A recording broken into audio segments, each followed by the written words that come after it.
So, Nice. well, man, it's great to meet you. I want to begin our conversation with, we're coming up on the 4-year anniversary of this pandemic. How did you get through the pandemic and how did it change you? Yeah, man, pandemic really changed me. So my background, I come from video production for live events and stuff like that. So obviously when the pandemic hit, it completely shut off my entire income stream. Now, luckily at the time, my wife and I, our plan that year, because we shoot video for events, that kind of stuff, we're traveling all over the country for these events. We're like, hey, let's buy a camper, travel around the country, and just when we have events, we just make that our destination for that month. So we bought a camper, paid for it in cash, and we're like, okay, we're going to buy the camper, recoup from that for a couple months, and then buy the truck and then drive around the country. So we bought the camper, parked it at my parents' house. They have some land.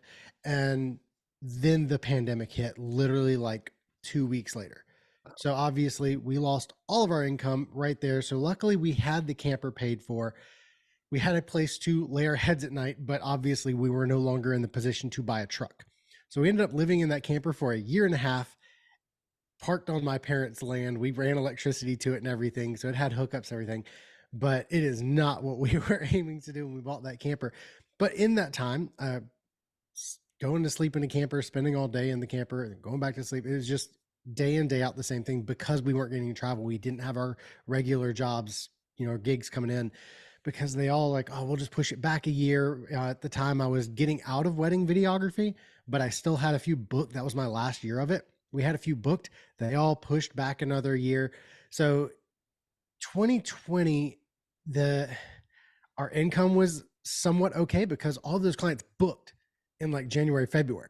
So we made the money. 2021, we kind of reserved as much of our money as we could because we kind of saw what was happening. 2021, all of the clients that booked in 2020 pushed back. So they had paid in 2020. 2021, all of our dates were booked up, but we got paid a year before that. So 2021 financially is where it really hit for us. So over the course of that year, year and a half, I started studying funnel building because I was like, I need a skill set that allows me to work from anywhere, that doesn't rely on in-person events and that kind of stuff. So, to get through this, and if it ever happens again, I have a skill set that I can sell online that doesn't require me being somewhere physically. So that's how it shifted for me. We went from, video production being our full mindset on how we're going to make money to funnel building and doing that kind of stuff. So yeah. So let's get to a good idea of what funnel building is. I'm going to put you in front of a bunch of third graders at career day. One of the kids All says, right. "Hey, what do you do for a living?" How do you answer that child? Yeah. So basically, a funnel is a conversion focused website. You tell them what URL to go to, they land on that page that the URL is hosted, and it is just about converting that lead on that one singular thing. So like I have one for my mastermind. I tell people to go to my URL, they land there. There's a video of me talking about the mastermind. The headline is about the mastermind. All of the copy is about the mastermind. So there is no about page. There is no contact page. There is no blog page. It is one page, no navigation. There is no, hey, go check out my social media. It is a single-minded focus of driving a conversion or getting a lead. Gotcha. That's fascinating. So what did you want to be in the third grade? What was your dream? I want to be a rock star. I wanted to Okay. play guitar on stage with bands. I love a band called Switchfoot, and I was like, I'm going to open for them one day. That didn't end up happening. I did play in front of like 1,500 people at one point, but that was as big as it got. Okay. What was the first concert that you saw that blew you away? The first concert I saw that blew me away, it was probably Switchfoot. Yeah. Actually, it was a Switchfoot concert, but there was a band there who opened for them. They were not supposed to be opening. I forgot what the opening band was supposed to be. It was saw Switchfoot at the House of Blues in Myrtle Beach back in like 2009, probably somewhere around there. But there was a band called Mute Math. Okay. I don't know if any you or anybody has heard of them, but it's like a rock band, but they had like crazy way of doing things. Like they would like stand up on the piano kind of thing. They Yeah. would use the drum chair and the drummer would play that as part of the show. And like they had this instrument they created where you like hover your hand over a part of the body. It made sounds. It was insane, but their energy level that they were given to the crowd and everything, it was just a phenomenal concert. Sometimes the opening act will really do things. I remember one time I saw Candlebox in the 90s when they were really, really big. and the Flaming Lips opened up for him, and it was insanity. I mean, there was things twirling. It looked like a side circus show, and they were just doing crazy stuff. And I was like, "Who is this?" Because I think that was right around the time that Wayne would get in the big bubble, and he would jump out and teeter all over the Okay. stage and do his thing. So it was just like, "Who is this?" They seemed like they were the headliner, not Candlebox, but yeah, sometimes that happens. Um, so let me ask you this: so you're from the Carolinas. Talk to me a little bit about how these seeds of getting into videography and eventually getting into web design. How did all of this become you today? Oh yeah, I'll try to give you the short version. Um, So yeah, getting into videography, I got interested in that in high school because I took a journalism class and I wanted to get a good grade, so I took it on myself. We were tasked with making videos every week, and those videos would get put on the school website and everything. I was like, I don't want to look bad, and I don't want a bad grade. Yeah. So the people in my group didn't really care. They're like, yeah, I'm not going to shoot this video. I don't care. So like I took it upon myself to learn how to shoot and edit the videos. So I did that in high school. I was like, this is actually kind of fun to like see the end product. Now the videos were really bad. I recently found a couple DVDs with my videos on there. It's like, ugh, it's real bad. But like in the day, I was like, man, this is awesome. Again, 2009, 2010, somewhere around there. And then fast forward a few years, I was in college. I was in college for graphic design and taking internship with a wedding videographer.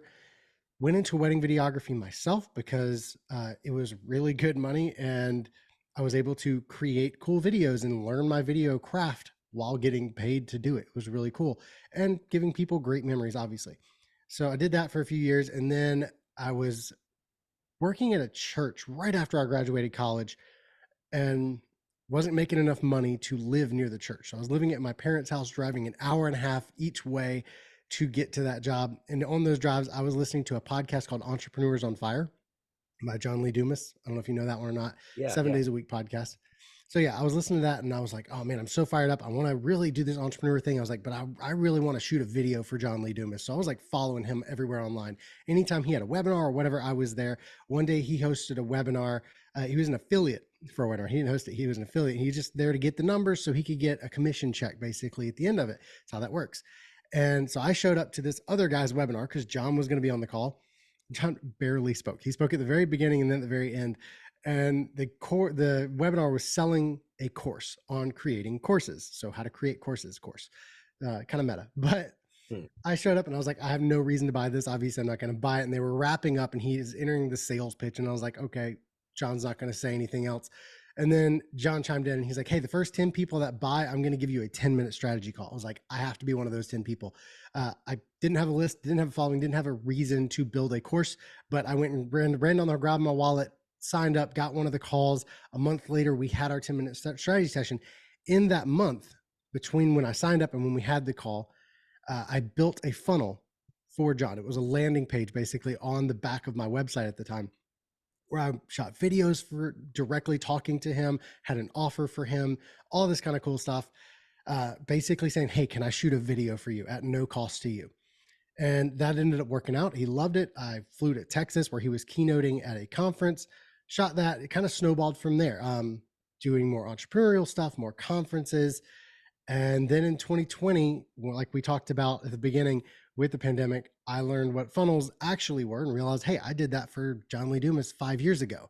And it really worked. And I had been doing that in my wedding video business and it really worked. And I was like, now I know what they're called and I know how to build them better.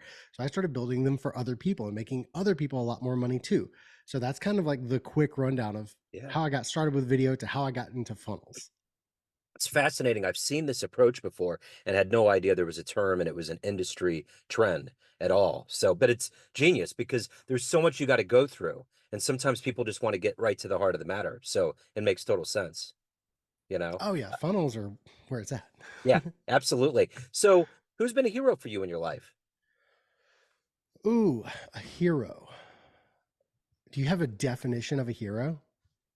Somebody that you look up to, that you emulate, and if you had the qualities or some level of what they have become in their lives, you would be pretty happy with yourself. Okay, okay. So, one, I'm a Christian, so Jesus, obviously, but I know and a lot of your listeners are like, oh, I don't want to hear that. Who else can I look up to? There is a guy who worked for ClickFunnels. He worked for Russell Brunson. His name is Steve Larsen.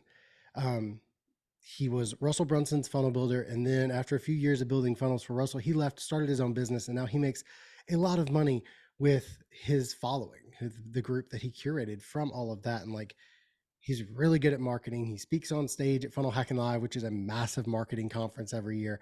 Um, I look up to him because of what he's accomplished and like how much money he makes. I get to work with him actually. So like he's one of my clients for video production. I still do that from time to time, very select people. But he's one of them. So like I'll be out there. I was just out there in January. I'll be back out there in April and May shooting videos for him. But I really look up to him and everything he's been able to accomplish and the amount of money he makes, his business strategies and everything. He's got a lot of really good information. If you don't know who Steve Larsen is, you got to go check him out. So what is it that motivates you every day to wake up, to do the work that you do, to evolve as a person? What is all of that? How does that work? What's the ultimate motivator? Um, Providing a good life for my wife. So like we talked about at the very beginning, I don't know if it was part of the call or not, but we want to move to Montana. We want to Yeah. get a beautiful like cabin up there and have a great life up there and everything. So we're in the process of like looking for houses right now. But really what drives me is like, hey, how can I improve our finances today so that my wife's life is better in a year? Yeah. What can I do to improve that? So like I have a mastermind. So also with that comes serving those people in the mastermind. So I know if I want to make my wife's life better, then I have to serve the people in my mastermind to the highest degree that I possibly can to provide them a ton of value because I want to nurture them. I want them to grow because if they don't grow, they're not going to stay in the mastermind, right? So I want them to succeed. So ultimately, it's providing for my wife. Um, Secondary, it's providing for my mastermind because that's what's going to provide for my wife. So, Yeah. So let me ask you this. What's been one of your favorite client success stories? oh, favorite client success stories. I've got a few. I'm going to go with the first one that I had after taking the One Funnel Away challenge. And mainly because, so back in 2020, like I said, I was stuck in the camper trying to figure out funnels. I took a challenge just called the One Funnel Away Challenge by Clickfunnels. And I took that challenge and I built my own funnel, didn't really do much with it. I was still learning everything. And then after I took that, I'd been posting on Facebook about it and all that kind of stuff. I was really just diving in head first. And somebody on my Facebook friends list messaged me and they're like, hey, so you're getting in all this funnel stuff. I have a course that I'm putting together. I would love it if you would build me a funnel so I can sell this course. I was like, that would be awesome. So I think I charged him like $1,000 or something like that. It really was not a lot of money. I built this funnel for him based on the knowledge I had at the time after just finishing the One Funnel Away challenge. And it was basically a duplicate of the funnel I built for myself, just with his copy, his images, that kind of stuff. And with that funnel, he launched that course. Now it was a 6-week course. So every 6 weeks, he starts a new iteration of it. But the first launch he did, he made $20,000 on it.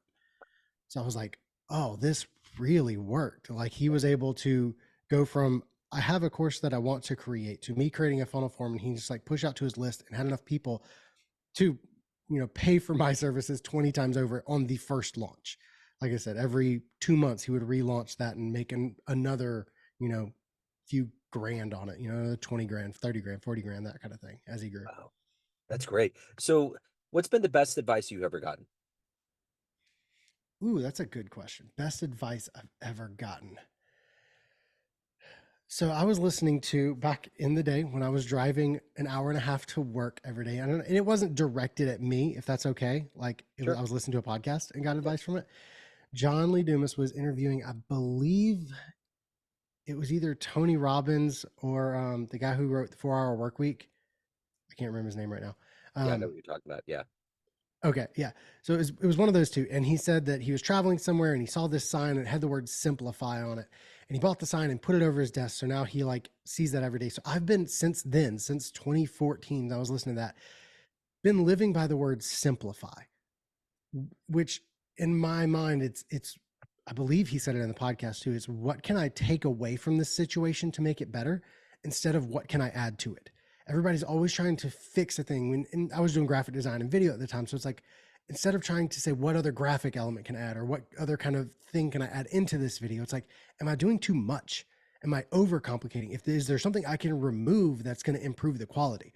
And that applies to everything. To Yeah. the mastermind I'm creating, it's like I could go out there and create 30 courses and throw them all in the mastermind, but that's overcomplicating things. That's giving people too much to look at. It's overwhelm. It's Yeah. like instead, take something away and say, hey guys, here's what you need. Here's the simplest version of what success can look like. Mhm. And then as they grow and they need things, they'll ask questions and we can figure it out. But simplify is kind of what I live by now. So, Matt, let's say you have a dream tonight. You run into the 18-year-old version of you. You can give that young version of you a piece of advice based on the wisdom you've gained in your life so far. What advice would you impart on that young version of you? Invest in Bitcoin, just all in right There at you the go. beginning. But yeah, seriously though, piece of advice. Um, I would say that is a tough one. That is a tough one because I'm of the mindset that everything happens for a reason. Like I Yeah. like looking back at my life and being like, that happened to lead me to this, and that happened to lead me to this. But I would say, the people you look up to, the entrepreneurs, the big name people in your industry that you're like, oh my gosh, those people are amazing. They're not impossible to get in touch with. They're very possible to get in touch with. And in fact, like a lot of these people I've learned who have big names, they get sold so much. They get, pitched all the time. They people wanting to do things with them that they don't get a lot of just like, hey, dude, I love your stuff. It's absolutely amazing. I just wanted to reach out and maybe offer this free thing. That's what I did with John. I was like, I want to show up, shoot you a video, make it look awesome. And if you don't like it at the end of the day, you can dump it in the trash can and nobody will know that I was ever here shooting a video for you. So just providing a weird amount of value, and those people that you look up to, you can have as friends one day. Yeah. So, of all the things that you've done, what are you the proudest of? Mm, that's a great question. I've never been asked that question before. What's the thing I'm the most proud of? Man, just off the top of my head, I'm gonna say it's the network that I've created. So people like John Lee Dumas, Andrew Warner, Steve Larsen, Stacy Martino. Now these names might not mean anything to you or to any of your listeners. You're like, yeah, it sounds like a great network, dude. I don't know any of these people, but in my world, these people, like, they're the ones speaking at the conferences. They're the ones keynoting, all that kind of stuff. I mean, I've shot video of Mark Cuban and Will Ferrell and Paris Hilton. Now, I wasn't hired by them, so I don't like, oh, they're my client. They weren't my client. They were like, Paris Hilton was a DJ at a party that I was videoing. Will Ferrell was a keynote at a conference that I was videoing. Mark Cuban was a keynote at a conference I was videoing. So yes, I've shot video. That's why I say I've shot video of them, but they weren't clients.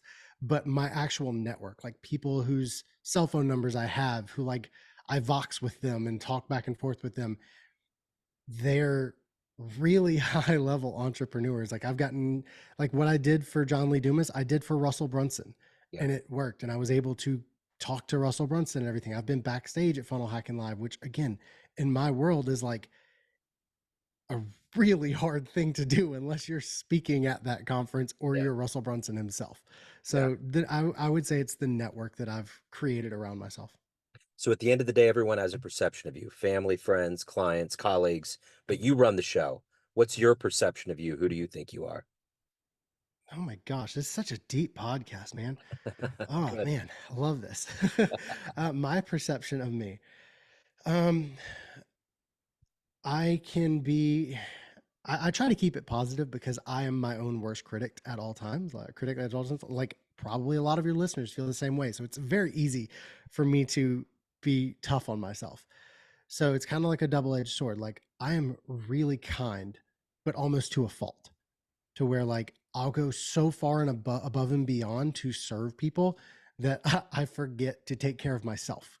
There have been multiple occasions where I've shot video for people on like 4 or 5 day conferences and ended up getting sick at the end of it because I didn't put limits on. Um, but kind,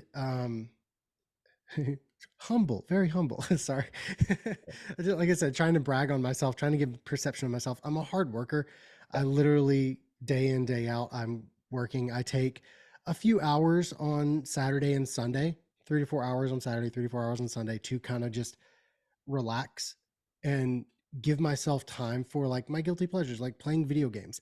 I love playing video games, like Call of Duty, that kind of stuff. But Yeah. I make a point. My PlayStation does not get turned on during the week.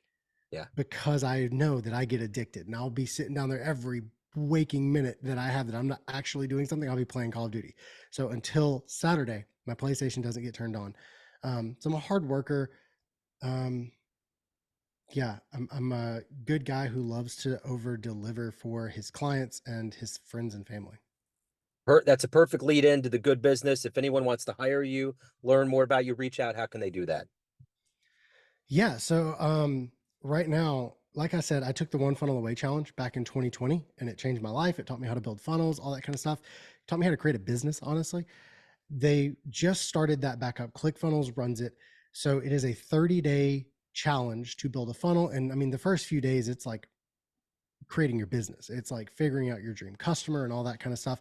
I actually facilitate a lot of those calls for ClickFunnels. Like I run the calls and everything. So if you take that challenge, the One Funnel Away challenge, you'll see me in those calls. But I also have a special offer for that, and all of it's free. Keep in mind. So if you go to focusedfunnelbuilders.com/OFA, then that will take you to that funnel. If you want to see what an example of a funnel looks like, maybe to use in your own business, go there, check it out, and you'll see the video at the top, and then you'll see all the bonuses that I give. So I actually give a couple of really key things because I host these challenges. I see where people get a lot of hiccups in the challenge and it slows them down. So I've provided bonuses to help you get past that. So focusfunnelbuilders.com/OFA is the best way, because then you'll be on my email list and you'll get to know me and you'll be able to connect with me on social media from there. Right on. Matt, this has been wonderful. Thank you, sir, for your story. Thank you for your time. Best of luck, and get up to Montana, man. Thank you so much. This was an absolute amazing experience. A lot to Thank you. think on. Yeah, right on.